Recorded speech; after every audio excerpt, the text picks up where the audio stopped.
thousands, literally thousands of songs about heartbreak, rejection, pain, misery, and loss.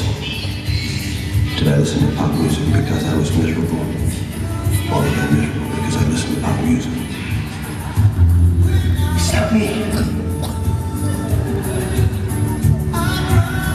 Years ago, yes, she was a luscious tree. She probably looked like baby spice, but now she would look like old spice.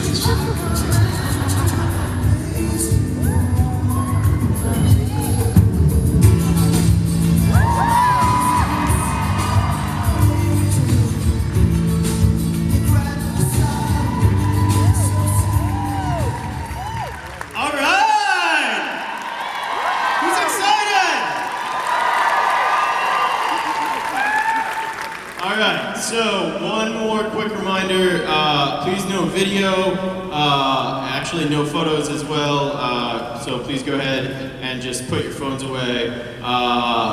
Let's just pretend it's the 1980s and we didn't have cell phones. And I don't think any of you brought VHS camcorders, so we're good there. Are you ready? Without further ado, ladies and gentlemen of Fan Expo Dallas, Mr. John Cusack!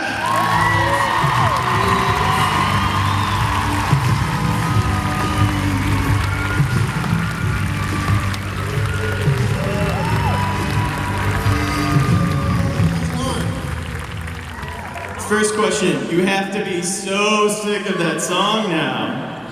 I don't know, it's a good song. It's a great song. So, I heard on the Say Anything commentary, which I've listened to probably at least a bajillion times, that when you guys shot that iconic scene, it was actually a Fishbone song, right? Yeah, they didn't know what song they were going to use. Yeah. We just picked one. Yeah, which Fishbone song was it then? I think it was Movement in the Line. No, it might have been Turn the Other Way. Would have been a kind of a different scene with a Fishbone song. But like, so what was, I mean, when you see that scene though, the first time, do you have this idea that it's gonna be this, most iconic scene of the 80s, this kind of thing that's in our, pop culture DNA, or? No, you're just trying to make a good movie. Yeah. And, but you had a sense that it would be a cool moment. Yeah, for sure. So, I mean, you haven't been doing these that long, but what's this like for you? Because now Comic-Cons have kind of turned into like, more pop culture, and I know you're kind of a pop culture guy and even a comic book guy, right? Yeah. I used to read them growing up. Yeah. And is it actually true there was like a kind of a mythological rumor that you were attached to play Night Owl in Watchmen? Never? No, yeah, that would have been cool though. Most stuff on IMDb is usually wrong. Yeah. It'd be nice if it was true. Good to know. And so, kind of going back, like, what is your, because I'm sure everyone comes up to you and asks you about things like Say Anything and 16 Candles, and what is your, because at the time you're a kid, you're making those movies, and like you said, you're just trying to make a good movie. You're not thinking like, you're making these movies that are gonna live on forever. So, but what is the perspective now looking back on those movies? It's just really nice that you've been able to make stuff that people want to keep talking about and that they're really fond of. Yeah. And luckily for me, I started working in the late 80s, and then I made some stuff when I was a teenager that people liked, and then I was lucky enough to make some stuff in the 90s people liked, and then in 2000 I made a couple things people liked. So. And now if I can make a couple more things that people like in this decade, and then soon I'll be dead, and then I don't have to work. But it's like every 10 years I'll try to make something decent. Well, it is interesting you say that, because there were a lot of people that were in those films that didn't figure out how to sustain. You know what I mean? And yeah, they're forever kind of in our pop culture kind of DNA. But you have lived on beyond that. You know what I mean? You've had a great career, and you've had so many kind of great films with iconic roles. Well, thank you. Yeah. So how did you navigate that? and kind of just, you know? I think a lot of it's just luck, and then sometimes it's the right people, the right time. When I was making movies in, let's say, the 90s and early 2000s, there was a guy who ran Disney named Joe Roth, and he was a really good guy, and he gave me the money to let me produce and write High Fidelity and Grosse Pointe Blank. And so that was like, that was just because of that guy. And the studios are like super more corporate now. Yeah. But he was more like an old school guy, so he would do his big tentpole movies that were like summer movies that people liked, like Con Air or American Sweetheart. Yeah. But then he would also just give a certain number of films he was going to make to artists that he liked. So he let me make 2. He let Spike Lee make Summer of Sand. He let Wes Anderson make Rushmore. Yeah. And so a lot of people don't know that, and they always say the actors or the directors are the reason things got made. But sometimes it's the environment, because I don't think the studios today, there's no way they would make those movies. No. High Fidelity and Grosse Pointe Blank, they'd be much smaller movies and indie movies. I mean, High Fidelity, that space is now in cable TV. Yeah. The stuff that I used to do in movies has now sort of shifted to cable TV. As kind of a lovable, there's kids in here, a-hole, as Rob Gordon is, he's not like, he's a guy who, he's not necessarily he doesn't make the best choices in life, and I don't... He's like a human. Yeah, which I think is... He like screws up, and tries to start over again, does all those things. But there's no way that would be made by a studio. No, and I love High Fidelity so much because it's really like, it was right pre-hipster culture, you know what I mean? But it's so, you go back and it's like the quote, how can it be bullshit to state a preference, or you guys are the unappreciated scholars, so you shit on the people who know less than you. Like, it's such a hipstery culture movie before that was like a thing. And it was actually set in England. The book was set in England, and the difference when I read the book was that the Brits were all obsessed with American soul and rhythm and blues. Yeah. And the guys at our record store in Chicago, and the guys that I grew up with, we were all obsessed with like punk. Yeah. And the British stuff. Yeah. But other than that, it was the same guys. All right, I have to ask you, because I know you're a punk new wave guy, and so am I. I can see this shirt. I also have Joy Division Unknown Pleasure socks. That is really geeking out. It's really nerdy when you're showing your new wave punk undergarments. I gotta ask you, top 5 favorite punk new wave records. I'm not really a top 5 guy. Can you believe that? No, I can't. There's too many things I like. All right, some of your favorites. Then. You have favorites to jump out. Clash, The Jam. Yeah. Name some other great. Ramones. You're a Ramones guy? Yeah, but they're not Brits. Oh, we're just going Brits? Oh, you wanted Brits. It was your list. The Fall? No? The Cure? Any others? Pogues, yeah. Pogues? But would you call those Brits? Those are Irish. The Sex Pistols? Yeah, of course. Oh, of course. Yeah. Dead Kennedys? We've gone way over 5. And there's only a few Brits. Yeah. We're all interested. It's alright, that's an awesome crowd. You guys know your punk new wave. Rob Gordon, if you think about it, he was breaking the fourth wall before Deadpool made it cool again. He was, the last time we'd seen anybody do that in a film, I thought was Michael Caine. To really date people, but maybe some of the adults know Michael Caine and Alfie. Yeah, Ferris Bueller is... Were we first? Breaking fourth wall? Or did they do it? It was not first, but it was the... All right, well maybe they did it first. Yeah. Here, I have more questions, but we'll get some of your questions. Our first question, appropriately, from Lloydette Dobler. That's not a question, that's a... Hi. Hi, how are you? God, I'm great. Much better now. Okay. So I think I can speak for most women up here that Lloyd Dobler was definitely our first boyfriend. So anyway. Not just women. Guy crushes. Who knew? Okay, so I I'm guess married, but only because, well, you know. Anyway, my question is, out of all of the like 80s movies, which one would fit your teen years the most? Well, I was a teen while I was making them, so all of them. are you kind of asking like which character he was most like? Not even his character, but like out of 16 Candles and Say Anything, Breakfast Club, whatever. Which one? Why wasn't it in Breakfast Club? Well, I know. I'm saying which 80s movie. She just means in general. What you don't know, he's also. You want to only go from Say Anything and 16 Candles, What you don't know is he was also a time traveler in the 80s and had a DeLorean, so that would probably fit the best. Yeah. I would say that one.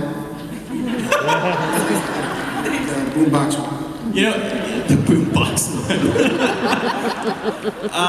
It's funny. I was thinking about Lloyd Dobler, and he's a character that really. It doesn't matter if your generation is the '80s or not. That's what's great about the films of John Hughes and Cameron Crowe, and it's constantly finding new generations as new people become teenagers. Because even though those are very '80s movies, they deal with angst and first love and things that are just universal when you're that age.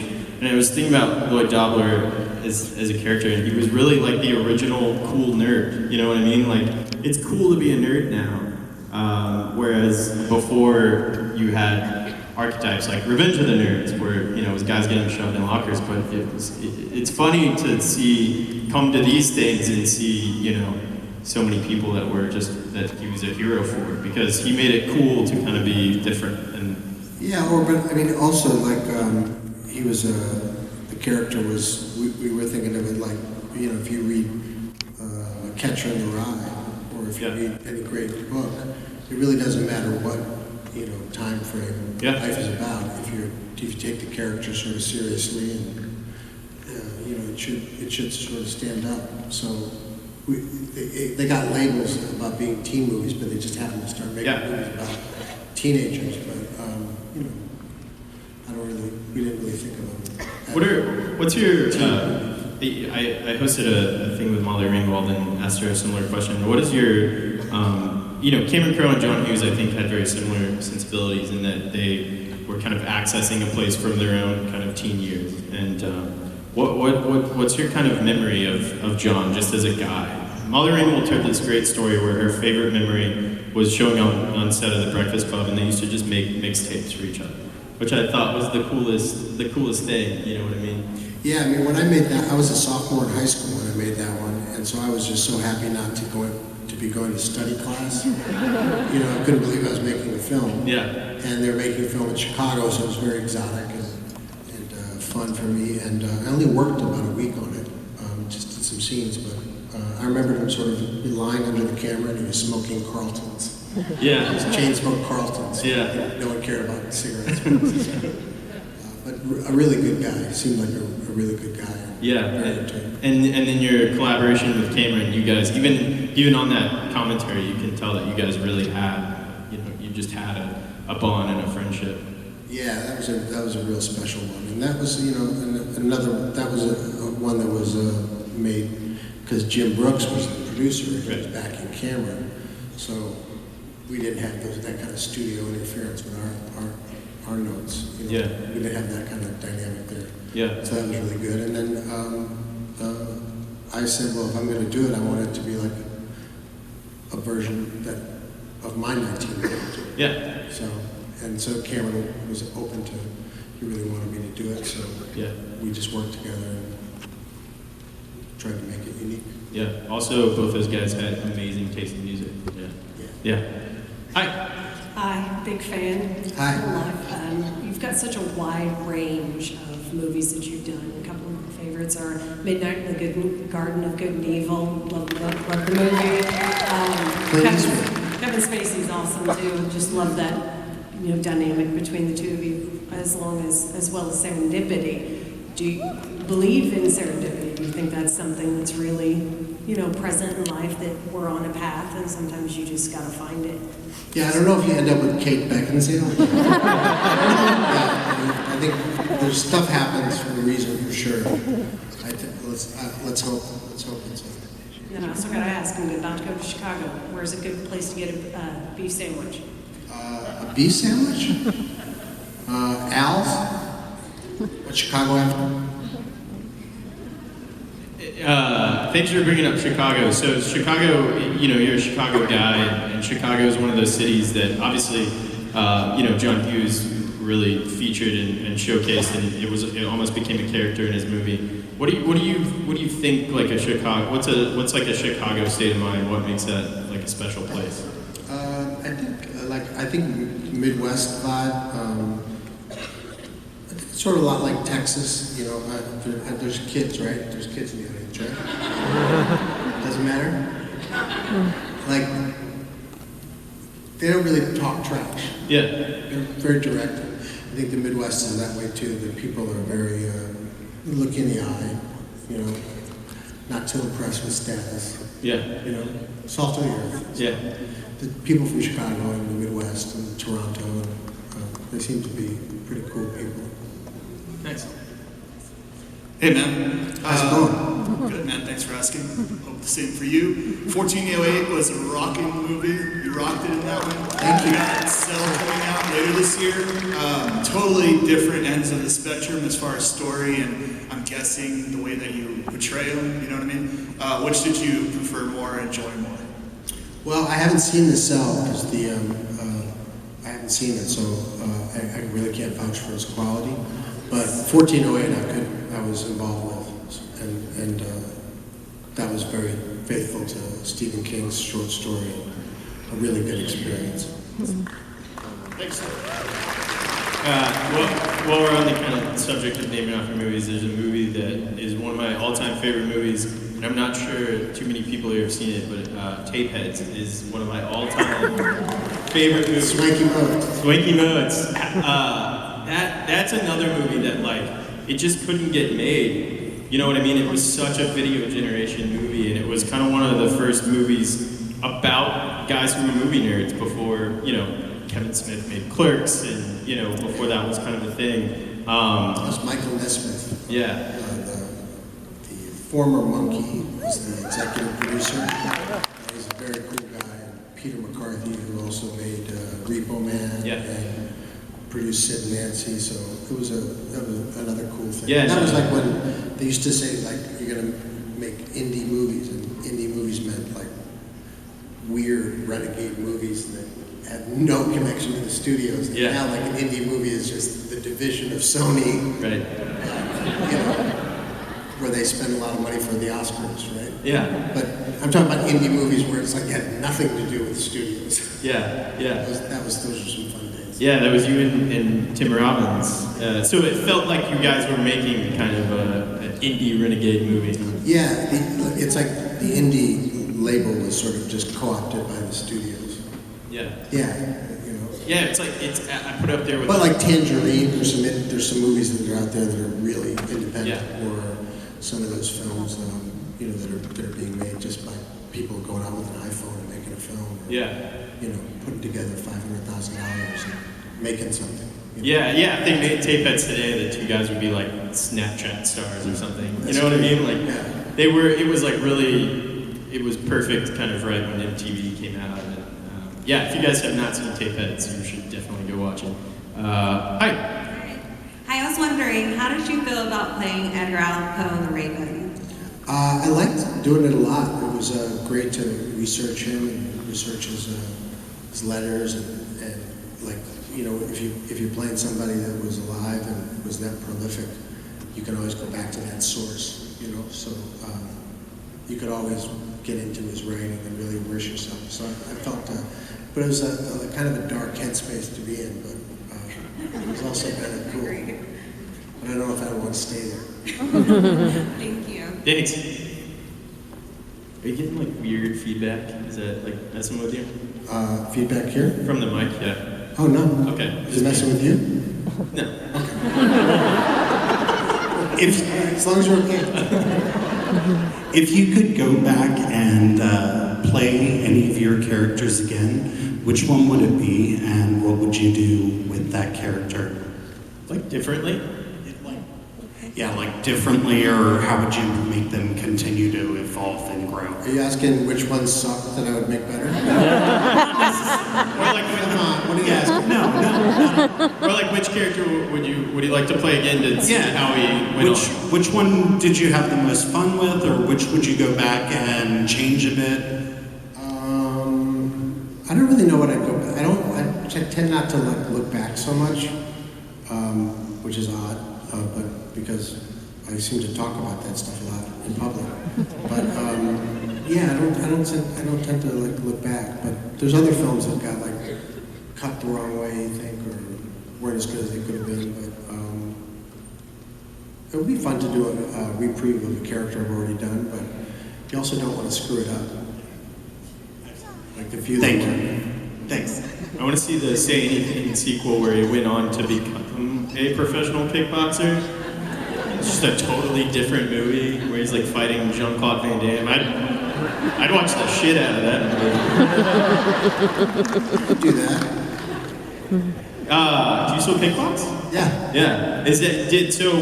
What came first, chicken or egg? Were you into kickboxing first? Or? I was into boxing, and then I met Benny Urquidez when I was working on that film, and then got into kickboxing, and then stayed into both.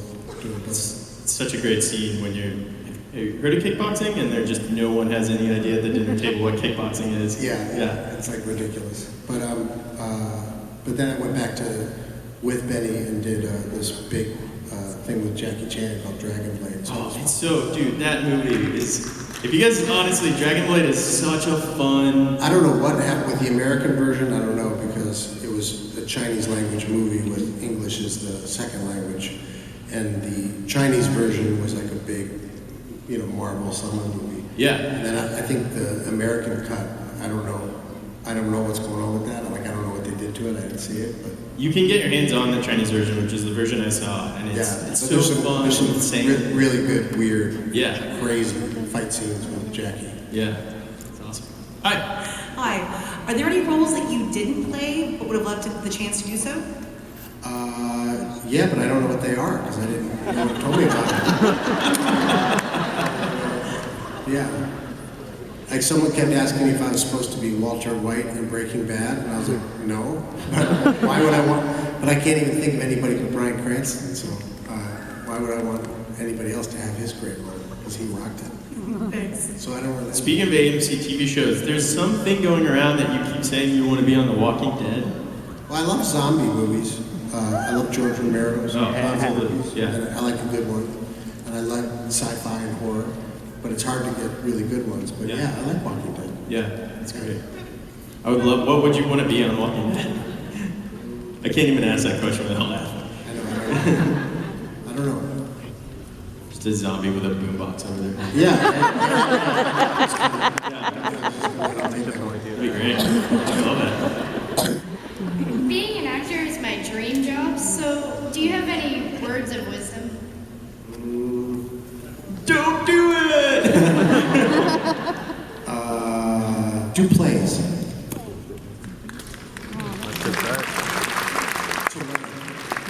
Good advice. Hi. Hi, Jeff Pappas, James Smearbest. Hey man, how are you? All right, how are you? First of all, John, love everything you've done, but I think one of your probably most underrated roles is Buck Weaver. I love. Oh, thanks, man. I've noticed that you and Joan, your sister, do a lot of movies together. But I've also noticed the name Dick Cusack in some of the films. I was wondering if that was your father or if that was related to you. Yeah, that was my father. And he wrote one I did called The Jackbone, which we made for HBO. It was a kind of a cool western.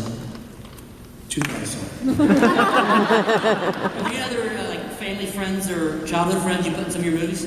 Yeah, I used to get as many people as I could get away with. Piven's an old friend, right? Yeah. But he was in a couple of them, and I worked with some friends. Oh my God, there's nothing like Piven in Say Anything. Oh my God, he's so funny. Bitches, man.